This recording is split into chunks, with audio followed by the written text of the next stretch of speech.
Welcome to HTV News. Today is Tuesday, December 8th. I'm Wyatt Evans. And I'm Tristan King. Students, for CCRT, you should be logging into your Google Classroom account daily so that you are keeping up with your assignments. Also, note that Ms. Torres uses the school's ga.google email account to communicate with you. Check your email. You probably have a message from Ms. Torres.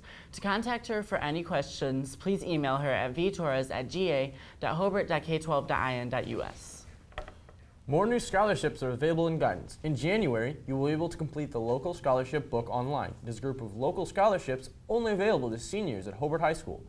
There is only one application, but you can apply for multiple scholarships at one time. After-school tutoring in English and math is now available on Mondays and Wednesdays. If you would like to sign up to get help, see Mrs. Hamilton or Mrs. Lounges in the Media Center for details.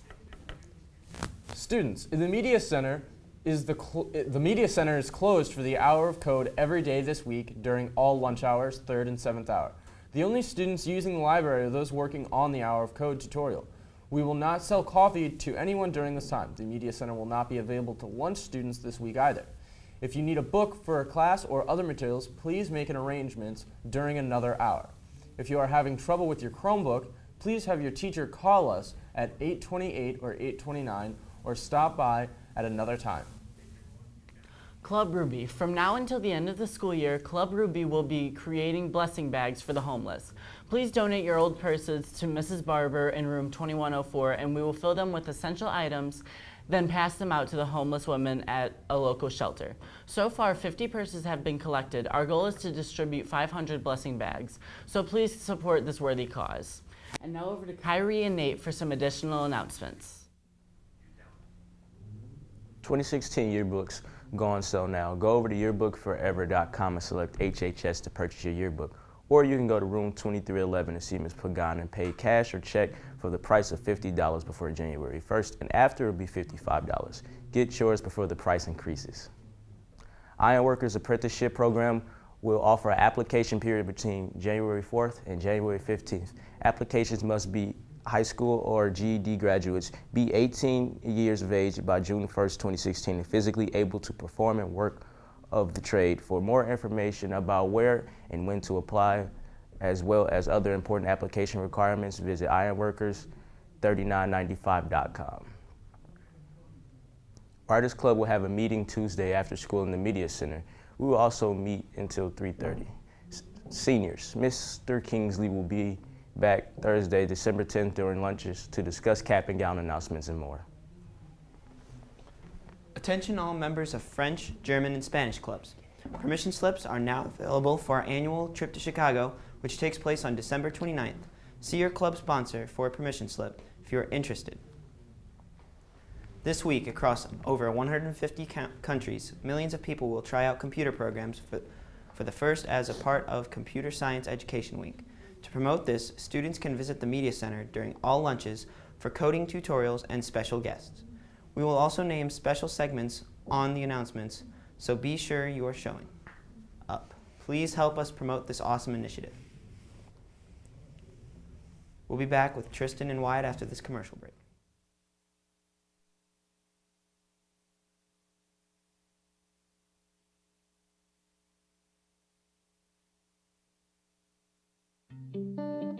I was 13 when I first got access to a computer. My parents bought me a Macintosh in 1984 when I was 8 years old. I was in 6th grade. I learned to code in college. Freshman year, first semester, intro to computer science. I wrote a program to play tic-tac-toe. I think it was pretty humble beginnings. I think the first program I wrote asked things like, what's your favorite color? Or how old are you? I first learned how to make a green circle and a red square appear on the screen. The first time I actually had something come up and say, hello world, and I made a computer do that. It was just astonishing. Learning how to program didn't start off as wanting to learn all of computer science or trying to master this discipline or anything like that. It just started off because I wanted to do this one simple thing. I wanted to make something that was fun for myself and my sisters. And I wrote this little program and then basically just add a little bit to it. And then when I needed to learn something new, I looked it up either in a book or on the internet and then added a little bit to it. It's really not unlike kind of playing an instrument or something or playing a sport. It starts out being very intimidating, but you kind of get the hang of it over time. Coding is something that can be learned, and I know it can be intimidating. A lot of things are intimidating, but you know, what isn't? A lot of the coding that people do is actually fairly simple.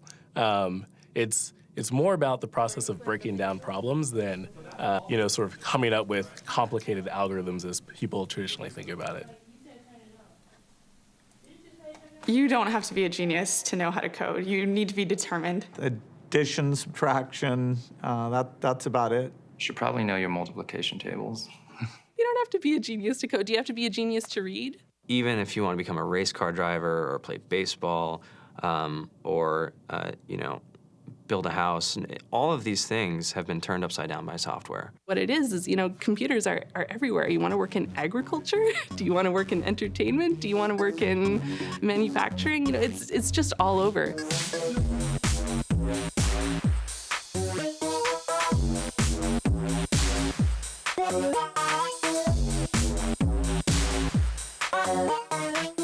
Here we are, 2013.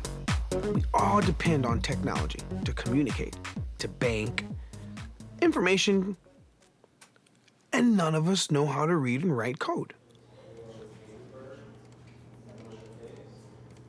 When I was in school, I was in this after-school group called the Whiz Kids, and when people found out, they laughed at me and, you know, all these things. And I'm like, man, I don't care. I think it's cool, and, you know, I'm learning a lot, and some of my friends have jobs.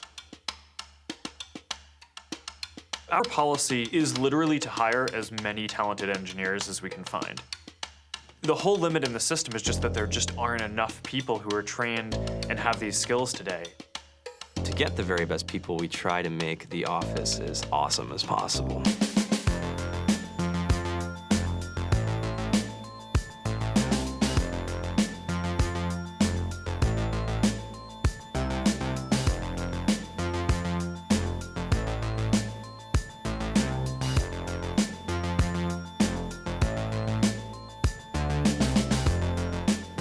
We have a fantastic chef, Free food, breakfast, lunch, and dinner.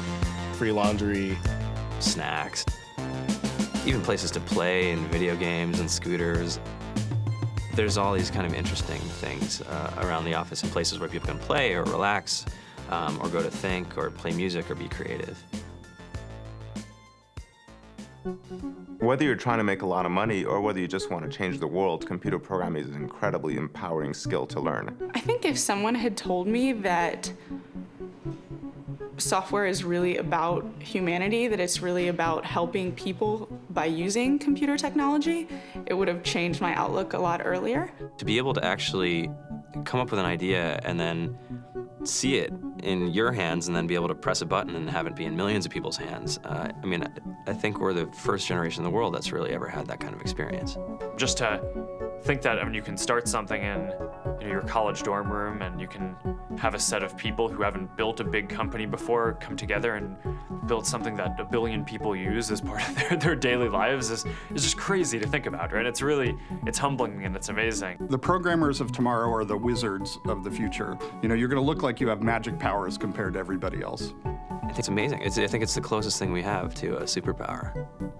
Great coders are today's rock stars.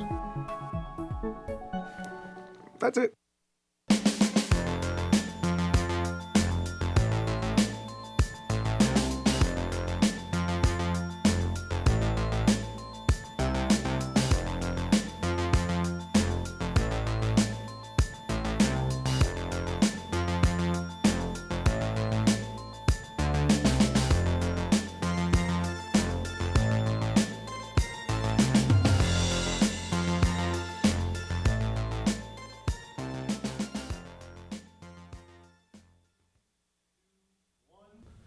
News and World Report catalog, Find the Best Colleges for You, is now in the Media Center. The Semi-Dance will be held on Friday, January 15th from 7 to 10 p.m. Tickets go on sale this Thursday during all 3 lunch hours. The cost for the dance is $20 per person. You must have a dress code form on file to attend the dance. If you have lost something, please check with the Lost and Found and Student Services to see if it is there. All items will be donated if they are not picked up before winter break. Lunch tomorrow, we will be having a serving of chicken and noodles, Big Daddy pizza, mashed potatoes and gravy, and corn with assorted canned and fresh fruit. And that wraps it up for today's announcements. I'm Tristan King. And I'm Wyatt Evans. Have a great day, HHS. You're a mean one, Mr. Grinch. You really are a heel. You're as cuddly as a cactus. You're as charming as an eel, Mr. Grinch. You're a bad